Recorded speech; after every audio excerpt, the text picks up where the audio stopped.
take the bird, I hide the bird in my bag, or the prey that the bird of prey might have caught. I allow them to have their meal. After they finish their meal, we cover their eyes.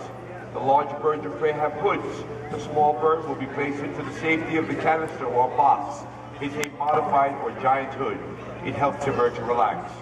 You have to remember, friends, that birds of prey are extremely secretive creatures. They are afraid of us. No reason for you to be afraid of them.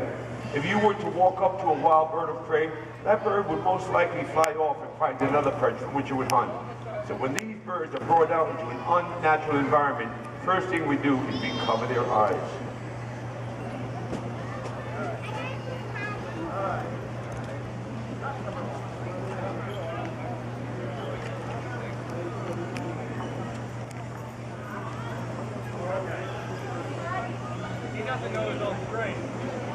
Falconry, the art, the practice of catching wild game with trained raptors dates back more than 4,000 years.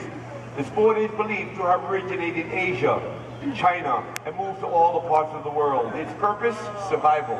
But you do have to remember, friends, historically, if you wanted a meal, you truly had to rely upon the hunt.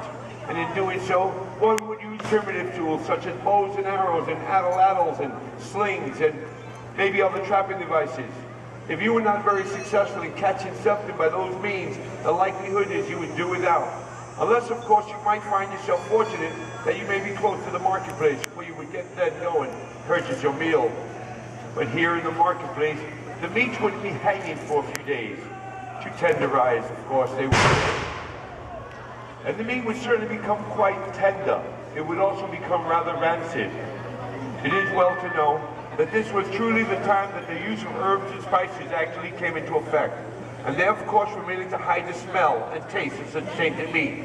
But if you had a trained bird of prey, a fresh meal can be acquired pretty much on a daily basis. Hawks, falcons, eagles, and owls are all birds of prey. During the Renaissance period, very often you would see people walking about carrying their charges. If you saw somebody holding a bird that had short wings, as I have here, a hawk, it meant that it was one of the commoners. These were the birds that would be used for putting the meat on the table. The short wings enable them to fly between trees quite readily.